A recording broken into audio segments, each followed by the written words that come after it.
for joining us. I'm Nabil Ramadna. The plan to redraw congressional maps is currently in a stalemate. The move could mean more Republican seats, and not everyone is happy. Today, a number of people stopped by the Capitol lawn to protest. KXAN's Barrett Tryon shows us what people were saying and has the governor's reaction as well. I ask you, do not allow this moment to pass without a fight. Do what you can with what you have, wherever you are today and every single day going forward. Are we together on this? People packed the Capitol lawn Saturday protesting the governor's plan to add 5 more seats to the state's congressional districts. It's our government, and if we don't treat it like our government and come together to take charge of it, it won't serve us. The governor has faced harsh criticism by Democrats for that change, including California Governor Gavin Newsom. Newsom says he will fight back by doing redistricting in his own state to undo whatever might happen here in Texas. According to Politico, 2/3 of his state disagree with him on that. And for him to be able to get anything passed, he has to have 2/3 of the state agree with him on it. It's a joke. He's posturing for the presidency and doing nothing more than that. He's all talk and no action. Those at the rally say it is no longer left versus right and is much bigger than that. This is the working class versus the billionaire class.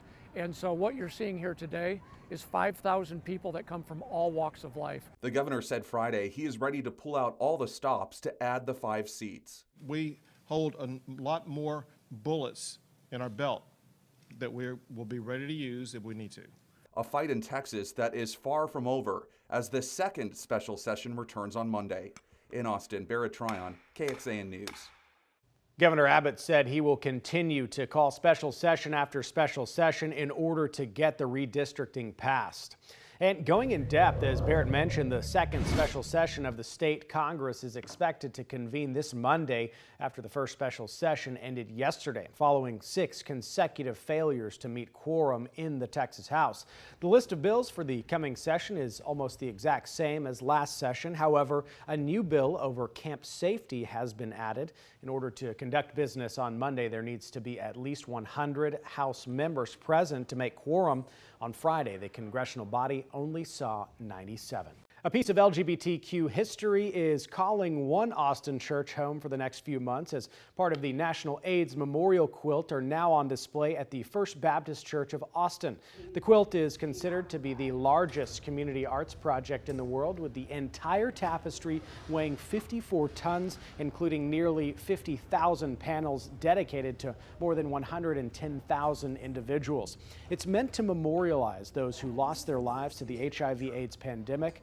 The church's display is a bit smaller, counting 34 blocks honoring 270 people, while many of the blocks were made by surviving friends and family. Some were made by those just wanting to be remembered. There are some that they know that they have back in the day, that they knew that their days were numbered, and so there are several, many, that made their own panel so that they would not be forgotten. So I tell them as I touch them, you're not forgotten. And a quick correction here, those pieces will be at the church until August the 24th. That's next Sunday, in alignment with this year's Austin Pride celebration. This is an issue that is essential to the cattle industry, to food supply, which are at risk. A new effort to save livestock and deer. Friday, Governor Greg Abbott, alongside U.S. Secretary of Agriculture Brooke Rollins, announced new plans to stop the spread of New World screwworms. The species of fly, once nearly eradicated in the U.S., is seeing a comeback in Central America. Our senior science reporter Eric Henriksen takes a closer look at the plan and how these tiny creatures could cost the state billions. My grandmother was a dental assistant in Florida, and she told me once about them finding a screwworm infection in the mouth of a patient that came into the dentist's office. Larry Gilbert lived in Texas in the 1940s. The screwworm was a really big problem on cattle and wildlife like deer. Today, the UT Austin biology professor and faculty director at the Brackenridge Field Lab looks at the tiny creatures. This box is species in the same genus of the screwworm fly. In the 1960s, screwworms, a type of fly, were mostly eradicated from the U.S. They irradiate the flies and sterilize the males.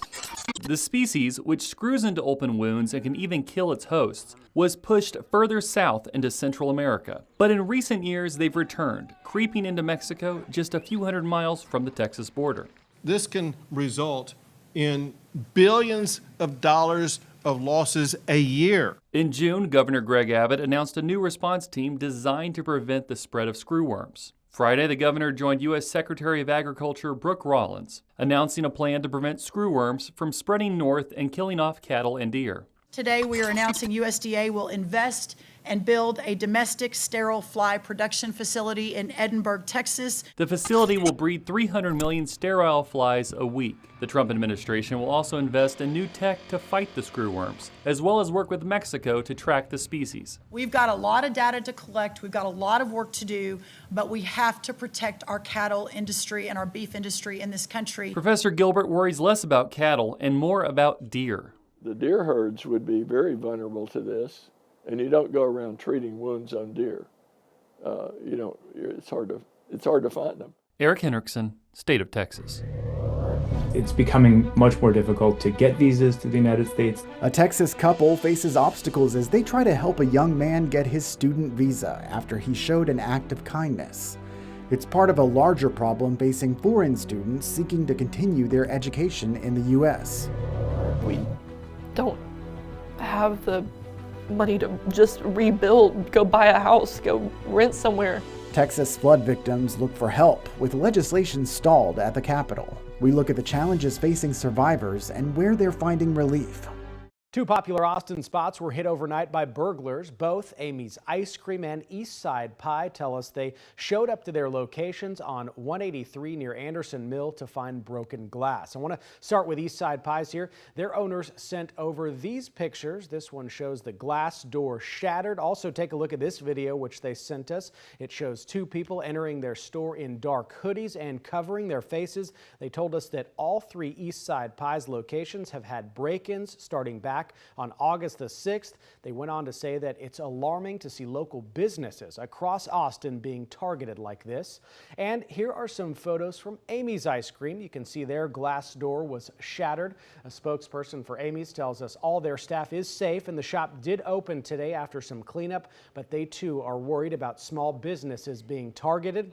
The spokesperson told us what carried them through the day was the love and support they felt from the neighborhood and the city. It's unclear if these incidents were done by the same people or if they were separate. We did reach out to police to get some more information, but if you saw something or have some info, do reach out to police. Well, time is running out for you to see Zilker Theater's free summer musical. We caught a portion of tonight's outdoor production of Bring It On the Musical, and it is inspired by the movie about competitive high school cheerleading. This was released back in 2000. So shows are at the Zilker Hillside Theater. Tomorrow night is the final performance, and those who know about the annual show know to get there early. For the most part, everybody comes and sets up like hours before to get good spots. They usually jump into Barton and then come over and watch the show. And attending the show is free, but donations are accepted. Here's a familiar face, Erica Brennan. She took part in the play. She played a role of a teacher in the background.